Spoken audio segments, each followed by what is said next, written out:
Hey there, welcome to Table to Stage. I'm Jordan Werma, and this is my podcast, my continuing mission to explore creativity through the stories and experiences of creators everywhere. This week's episode features a collection of board game designers from the Connecticut Festival of Indie Games, which was one of the featured events during ConnectiCon 17. I attended ConnectiCon last year, and I got to speak with some of the game designers and other attendees, but I did it solo. This year, I got to hang out with my good friend, JBrooks of JBrooks Public Relations. If you're curious, you can check out some of his work and the adorable stop-motion films that he makes with his kids on Facebook at JBrooks Media. So this episode required a little bit of on-the-fly adjustment, as my plan for covering the event got a little wonky right from the get-go. You know, sometimes schedules get a little bit out of hand, and the interview I had arranged ahead of time was unable to meet with me. But Joe and I hit the floor, watched some cosplay shenanigans, and played several really great board games before we had to get back to our regularly scheduled lives. Now, if you'd like to learn more about ConnectiCon or the Festival of Indie Games, definitely go back and check out past Table to Stage episodes with Matt Daigle, the creator of ConnectiCon, Jason Maselli, creator of CTFIG, and last year's episode from the con floor. Now, one thing that may stand out to you if you do go back and listen is that the show's gotten better since then. Like, a lot better, actually. If you want to help make it better still, head over to Apple Podcasts, Google Podcasts, Spotify, Stitcher, or wherever you listen to leave a rating or review of the pod. That kind of feedback helps me to know what you're enjoying and what you're not, and helps to move the pod up the charts so other listeners can find it. All right, let's get to it. Up first, we'll hear from Darren Horble, creator of Pocket Sub. He's also part of Phase Shift Games, which created Dungeon Drop, a game that will be shipping soon and that I had actually backed on Kickstarter a few weeks before the con. After Darren, we'll hear from the guys at Stone Bones about how much fun torture can be, then from the creator of Table Fighter, a quick-play combat experience, and then from the team at Offcut Games about miserable train rides and malicious starships. Now, I may have spent a little bit too much money on games that we stumbled onto at CTFIG, but seriously, it's a great event with amazingly creative people. So anyway, here's Darren.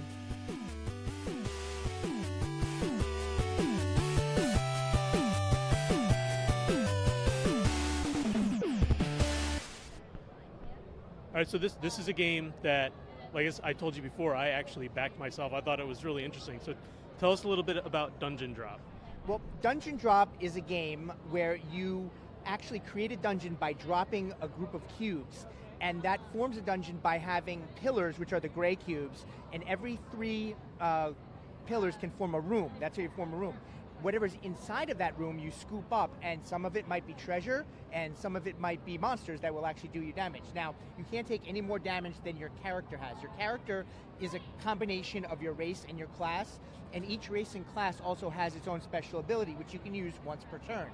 As a whole, the game is 3 rounds where everybody gets 1 turn, and the order is determined by first their speed, and then second by however many cubes they have. The more stuff they're carrying, the slower they are, so they go later on in the turn. We have a lot of different, variety of things. Like, for example, we have the quest cards. That is what determines how much each of the different gems are worth for you, and usually on the bottom, there's another special scoring thing that only you know. So this way the dungeon has a different look to each person depending on what they're shooting for. We also have another really interesting mechanic.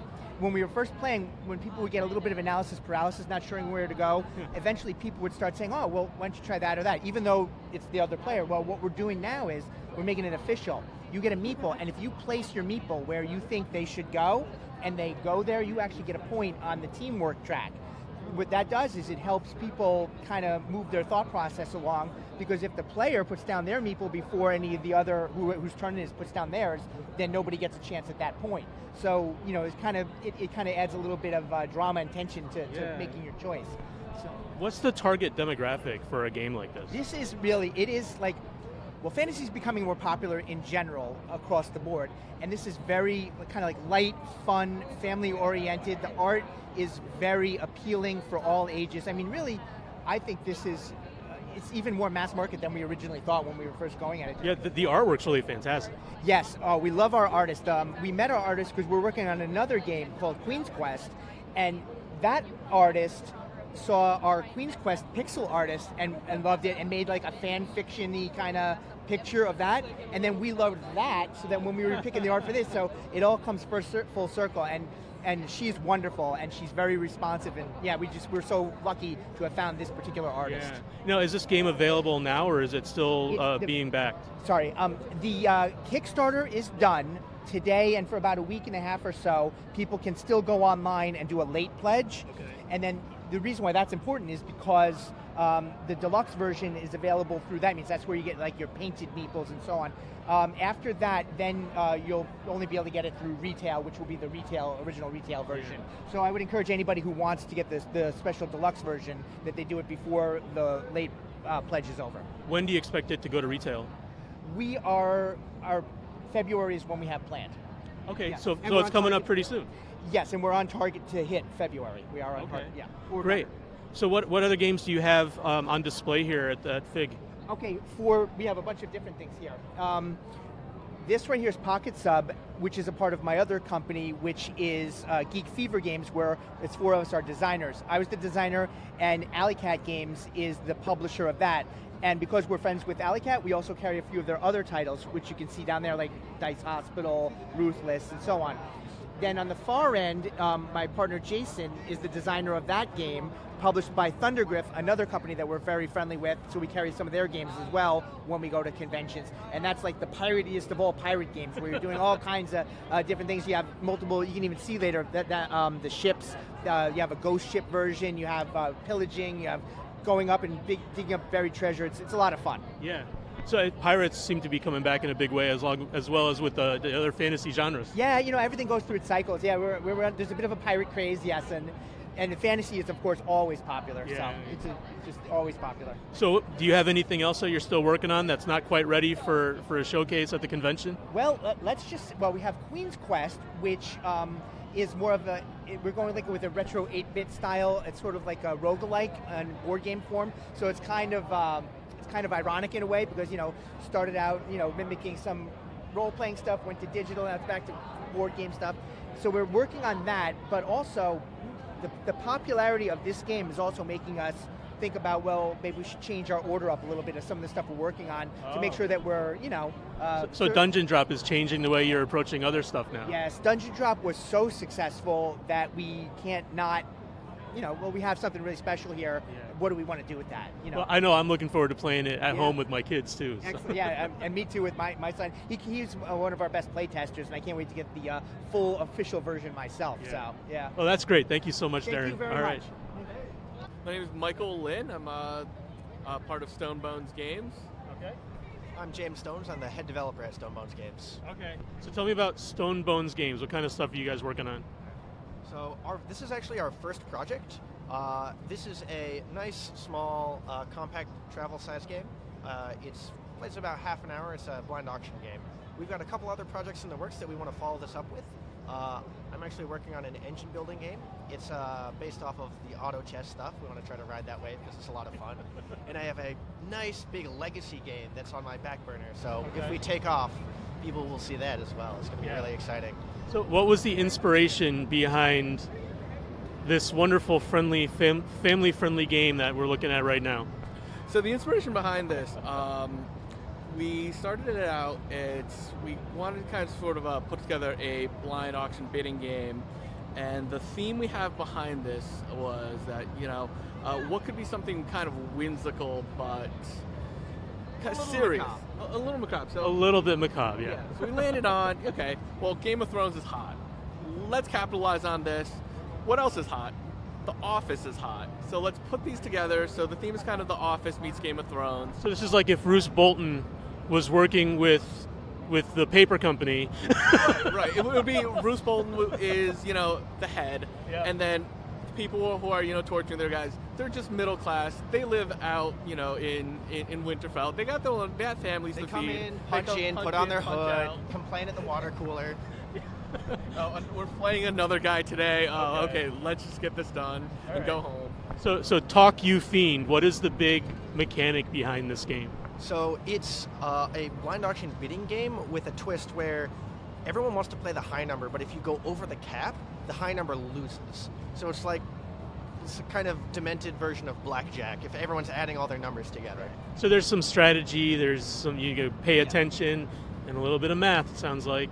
But not a prohibitive amount, Not a right? prohibitive amount of math. I actually like our design because a lot of these small, fun party games are very social based. There's a lot of subjectivity there. Like if you've ever played Cards Against Humanity, it's just like, well, my version of which card wins is different from your version of cards that wins. And this is just, you sit down, you don't even have to think about it too hard. You play your cards, you turn the thumb screws on the prisoners. Somebody eventually wins. Yeah. Somebody gets too much shame, and then you give them guff for it for the rest of the Now, day. does this come with thumb screws, or do you have to provide your own? You unfortunately have to provide your own. It does come with a branding iron and an enormous jar of bees. Okay.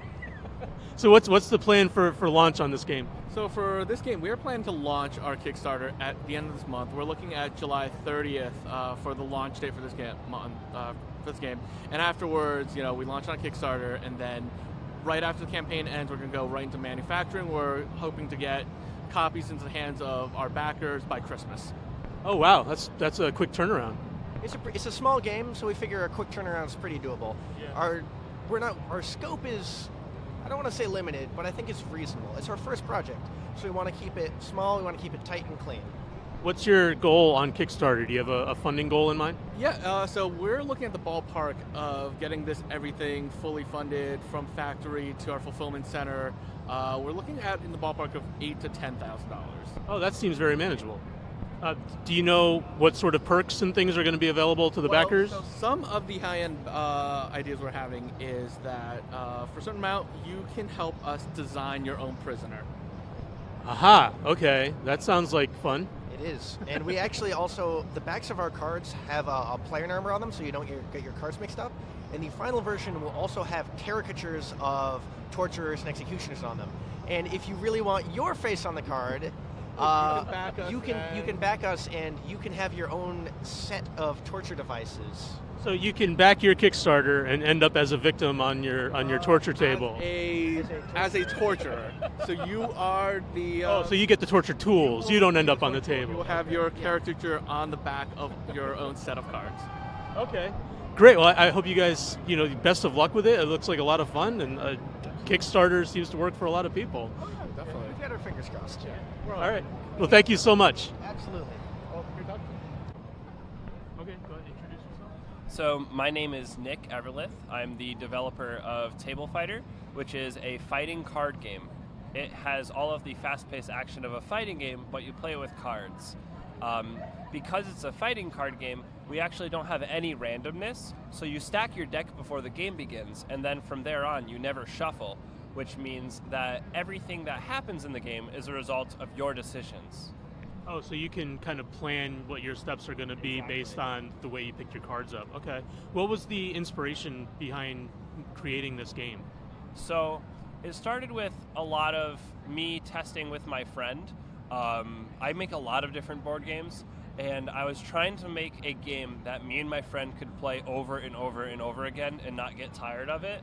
And it also had to be fast-paced enough for it to not feel tiring to reset and restart. And so with only 7 cards in each deck, and with only 3 cards in your hand at a time, it's a game where you can make really quick decisions, but they're all still really meaningful. Yeah. And so that makes the pacing of the game really lightweight, and it lets all the strategy be front-loaded into just the simple decisions you make. Yeah, I mean, it seems like it would be accessible to even younger kids, too. And the cards all, it seems like they all have all the instructions to play the game on every card you play. Mm-hmm. Was there like an ease of use that went into, like, when you're thinking about it, were you trying to make it easy right from the get-go? Yeah, actually, in early versions of the game, certain cards would like have entire paragraphs of text on them of card effects.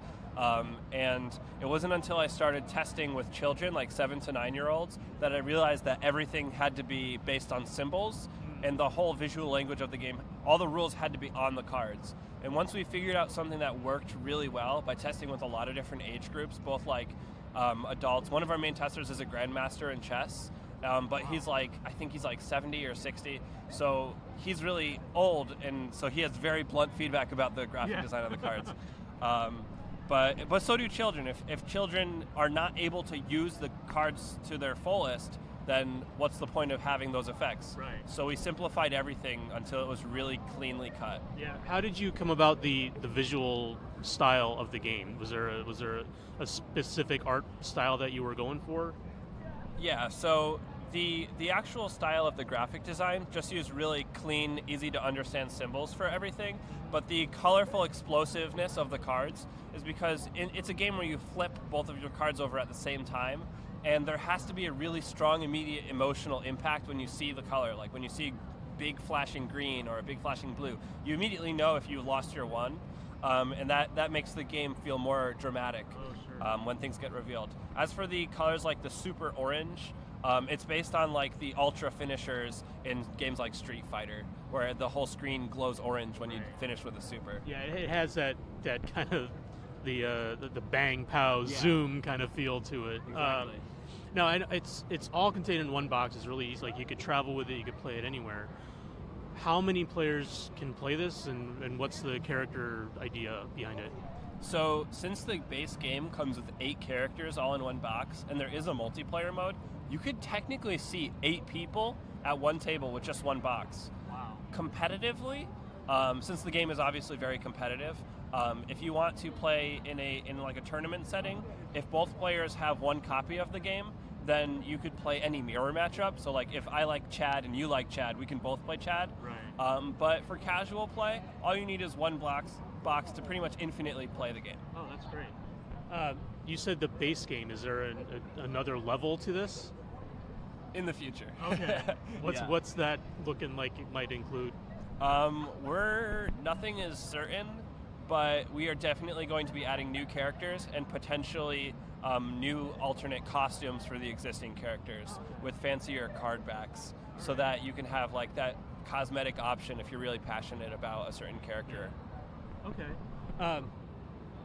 It's available only at FIG right now, right? Because of low stock. But you said it's going to be going back available on your website eventually. What about stores? Is it going to be available on stores or other websites anywhere? Yeah, we're in talks with a couple of local game stores in the area, but nothing is 100% confirmed yet. Right now, the only place to get it is right here at cons. And the only con that we've 100% confirmed is Super Smash Con. Okay. When and where is that? Super Smash Con is in the middle of August. It's in Virginia, right? Yeah. Okay. Great. Thank you so much for your time. Sure. I am Patrick Brennan. I am the owner, designer at Offcut Games. And you? I'm Alicia Wilkerson. I am the artist at Offcut Games. Oh, okay. So when I ask you what you guys are doing and what your involvement is, you're always hedging. Yeah, I know. What is it you do?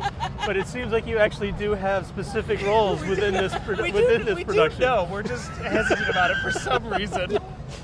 Okay, so we just played a round of Status Report, right? Correct. That's the name of the game. This is a game that is available now. Yes. In stores? In stores, on our website. Okay. If you can find us at a convention, we'll sell you one there. Okay. Yeah. Now, I'm going to say I love this game because I won. And any game I win the first time I play is automatically a great game. So tell me about this game. What was the idea behind it? What was the inspiration that drew this one? Yeah, sure. So the inspiration for this game was actually we kind of set out to make reverse werewolves. So we like social deduction games. We played many social deduction games, and the general setup for these things is often like a team of people versus another team of people or something like that. But the problem that I personally have with these games is often like werewolves is the easy example, but like oftentimes you get to be the villager and like, cool, I get to be cannon fodder and pieces for everybody else to move around the board this day. Right. And so I'm going to spend 45 minutes probably getting killed, and then I'm just out of the game and that's it. And so the goal was, what does a game look like where everybody is the werewolf? And so that's why everyone in this game is an evil rampant AI, because we wanted you to be like, feel like you were the one, like, aha, I'm coming to get you kind of a thing. And so most people get to be the liar, most people get to have the power, and then to balance that out, the one good player is like desperately trying to convince the only other person at the table who's on their team that like, no, really, it is me, I am your friend, I will help you, just please trust me. But it seems like there's like a big role-playing aspect to this too, Yes, where you're being definitely. actually play a character and sort of it's got to change every time, right? Exactly. Well, if you are the bad AI in a bigger group setting, you can straight up just play a 3, and it doesn't matter because the captain can't do anything about it. They just automatically know that you're not the operative AI. Right. But you can just, from the beginning, kill as many people as possible. Right. So you can either, as the rampant AI, you can play really bad, or you can play really good and try to convince the captain that you are the operative AI. Mm-hmm. How did you decide on what the mechanics for this game were going to be? Did you know it was going to be heavy role-playing right away, or was it intended as more of a card game interaction? That sort of evolved over time. The idea from the beginning was a social deduction lying game, like I said, and then over time, as people would really get into these AI characters, they sort of started to develop personalities. And so onto the powers that they have, we started to attach names and roles and like goals that they had, and the lore for the game built out. Now as I think you saw during the game, like all of the red shirt crew members have names and jobs and roles. Yeah, on the which ship. is a shame because we know what happens to red shirt crew members. Exactly. and there is a whole little story in here that you can, like, if you read all the pieces, you can find out why there are all these evil rampant AIs on this ship, what they are doing here, and why everything's have gone so sideways. Yeah. So there's actually a backstory that there players can read and get all spun up on and build from that. Yeah, if you want to read it, it is there. If you just want to play a social deduction game, that's fine too. Yeah. Wow. Okay, so you said you're the artist, yes. right? So what was the art design process like for you on this game? You can say it was a mess. That's fine. You don't have to lie. Well, I wouldn't say it was a mess. She's only lying if she's still the evil AI, right? It was just I don't even know how this started. Pat lived with my best friend, and I think that's how that happened, right? Yeah, that's how we met. So the status report had been being worked on for a little while, and for a long time I was doing like the layouts and the graphic design and stuff like that, and I am not good at it. Okay.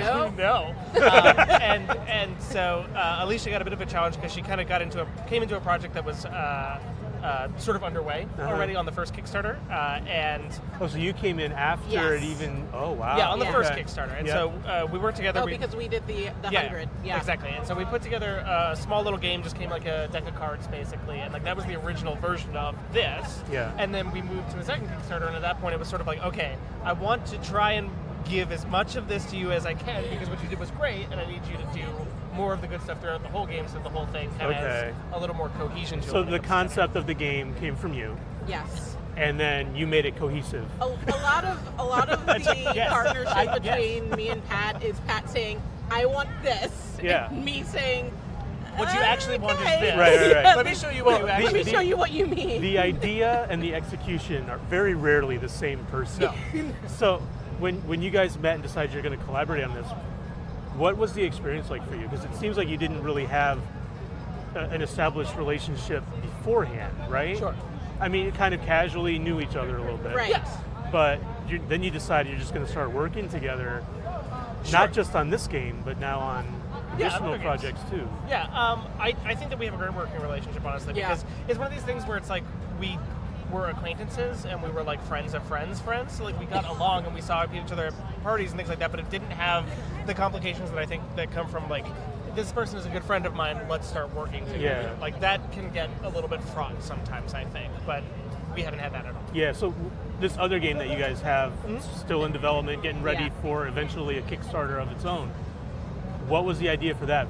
Whose brainchild was that? How did that come about? All brainchilds they belong to... all bad ideas are okay, bad. all right. That's all the ideas, so even the bad ones. He wakes up in the middle of the night and he's like, I have to make this game.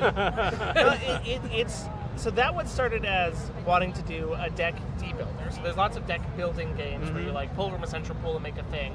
And I wanted to see what it looked like if there's a central deck of cards and I'm trying to break it so that it works for me but not for you, basically. Okay. And it started out as like a combining robots like Voltron game that I wanted to build. Oh, nice. And I can't remember how exactly it turned into being about the Anytime subway. somebody brings up Voltron, I'm like, yep, okay, Yeah, talk more. I wish. And like I really liked that, but then somehow it turned into like the subway is bad, and then I realized that there's all kinds of train games, and every train game that I have ever played is all about how good trains are all the time, and how they work, and they're great, and they're titans of industry. But I got to tell you, I grew up in Boston, and I'm from New York, and my commute is not like that. Right. So, Well, anybody who's taken the metro in Connecticut knows Yes. that Right, commuter yeah. trains are not all they're cracked up to be. no. And so that was what the theme of this game became about, which is just you are playing as commuters just struggling to get to work on time. Okay. All right. And what's it called? That one's called Expect Delays. Oh, that's fair. Yeah. Okay. And how is what is the mechanic? What is the gameplay like that one going to be? Okay, so that one is sort of like a tight action economy that, like I said, is built around this deck debuilding idea. So there's a Okay. deck of trains, and you are hoping to draw the train that you need to actually get to where you're going. Unfortunately, much like the real subway experience, train after train that you don't need, it's always the local is showing up when you need the express Yeah, kind of a right. thing. And what you are doing is you are trying to take trains out of service and get them out of the deck, those by being the trains that your opponent needs. Okay. So that you are getting what you need, and then you can use your cards and your limited actions basically to slowly move your commuters to their destinations. Right. Unfortunately, in addition to this haphazard schedule that is making your life a little bit difficult, there's also everything from track fires to tourists getting in your way. Yeah. Just like the real subway Right, system. yeah, exactly. Hopefully no fires, but yeah, I mean, In New York! In New York. It I happens guess often, so, yeah. actually. when you're putting together the design concepts and the artwork for a game that's card based and has the figurine pieces and all the other stuff, what kind of elements do you have going through your head? Like how can you make this work? That's a question that I get a lot, is where does my art come from? Yeah. Luckily, Pat's very good at kind of coming up with the mold of something. Okay. So I can kind of see where he wants to go with it. So I get a lot, especially since it's a train game and I ride the train every day. Standing Okay. next to a tourist or a train that is crowded with a group of tourists is something that I deal with every day. So Yeah, I pull a lot from... No shortage of inspiration Exactly. there, right? So for this game especially, I'm pulling a lot from real life. Okay. Because especially the train that I live off of, it's always crowded, it's always stopping, it's always backed up, Yeah, I'm yeah. always sweating. So you can expect a lot of that kind of art to show up. Yeah. in Do you have to this shut the game. air conditioning off to play this game? You probably should. If you like sweaty commuters, this is the game for you. If you want to feel the real frustration of commuting, Yeah. you should shut everything off, go into a dark room with no lights, maybe throw a couple of mannequins in okay, so that you can get the real feeling Okay, of it. so you really have an ambience you're going for with this one, right? Exactly. So when is the Kickstarter coming out for this, you think? Yes. Okay, all So right. we are hoping for late this summer, probably more realistically early this fall. Okay. All right, that's not too far away. Yeah, it's No. not. That's not far No, at it's all. real close. It's so And close. what's the feedback you've gotten so far been like at FIG? Generally positive. Yeah. It's a weird little puzzle, and it's I've had it described to me as I think that I'm frustrated, but in a good way. Yes. So Oh. which is the tone we are going for. Yeah, right? Like, yeah. That's what the game is about. It like I said, it's like a tough little like puzzle that you kind of got to sort out in your head every single turn. Okay. Folks are interested and they seem excited about it. All And right. I think people can connect with it because they are so frustrated with commuting. Well, so anybody who's been on a train is going to connect Exactly. somehow. They'll probably connect before the train does. So, yeah. Do you guys have any other projects you have in mind for later not on? at the moment. Okay. We did another game called Complicated Board Game, the card game. Okay. Yes, and we're hoping to bring that one back sometime soon in the future. I know that All right. we get asked about that one a lot. Okay, so maybe we'll Any- see you here anytime- next year Anytime with we're it. on the record at all, I would like to say, like, yes, we are working on it. Okay. We swear. All right. Well, thank you so much for taking the time, and good luck with the Of course, game. thank you. All right. Thank you for playing. All right, Joe. How was ConnectiCon for you? So we spent a lot of time down on the games room. Yeah, the and Connecticut Festival Indie Games. Yep. that was great. It's great to see a lot of indie producers actually putting together games and getting credit for them and actually getting the funding for them. I mean, that's where real creators are. They're actually hitting the floor for these things. It's funny like how often you hear Kickstarter as like this phrase that comes out of everybody's mouths now, because crowdfunding on games, being able to find a fan base like before you even have to go to market with something, and then having those people that are interested in the game help you bring it to market seems to be just the way everything goes now. Well, there was so much of that. I mean, people were still developing some of their games and actually putting them together, and that was great to see because they're taking the feedback from everyone that's playing them on the floor and going back and refining their product and making it better, which is great for us. Yeah, I mean, you had games that were at every level of development in that room. You had people that had homemade versions of their games on tables. You had people that were just, looking for new avenues to reach new audiences with a game that's already been in production for some time. You had video game developers, tabletop game developers, and everybody in the same room together getting feedback. I can't imagine the value that must bring to them. What were some of the games that you experienced that you were impressed with? So there was, and I'm forgetting the name of it terribly, that torture game. That was hilarious. Yeah. That was awesome. That was funny. A little card game. Put you in the role of torturer. Yeah, it was interesting. Like the whimsical artwork on that, and I guess they said that there was a close friend of theirs that did all the artwork within that, and so it's local and it's homegrown, which is so fantastic as far as these games, and you can tell it, and it's got just such a better feel than a mass-produced schlock that comes out in a lot of places, Schlock, yeah. I was really impressed by a couple of them, and including the one that puts you in the role of the starship captain, and having to determine, which computer systems on your ship are trying to kill you. That was fun. So those kinds of games, I mean, it's a new spin on it, which was so great to see. Yeah. Anybody that's done Avalon or Werewolf or, any of those classic, like, Find the Spy type games. Right. It was a whole new take on it for really a new generation with high tech and AI and everything that's in the news and kind of fantasy future. That's kind of neat. Yeah, it was really cool to see that, the way people are implementing different mechanics and using the role-playing element in more of a traditional card game, I think is really interesting, where you get to sort of embody a character, even if it's only for 10 or 15 minutes, bring that character to life and then move on to another one. It's kind of an interesting way to include all those different elements in the game. When we're walking around the con, we're surrounded by people in all these really elaborate costumes. It's really amazing to me to see the effort and the creativity, the ingenuity that goes into not just making the costumes, but people have like mechanical elements or these large scale replicas of things from video games and movies and everything. Was there any of that stood out to you, like as we're seeing this stuff? There were some really hilarious ones out there that are like spoofing on modern pop culture in a different way, and that's great to see people really throwing their creativity into it. Some of the great ones, though, were people that got into the persona of their character, which was great. Like, I mean, I'm sorry, Deadpool Freddie Mercury? Yeah, that was hilarious. Pretty funny. I guess you put that mask on, it kind of gives you license to do whatever you want to do, especially if it's a Deadpool mask. But, I mean, the cosplay community, just in general, until recently, was sort of like, this sort of marginalized kind of section of really, super nerds or whatever.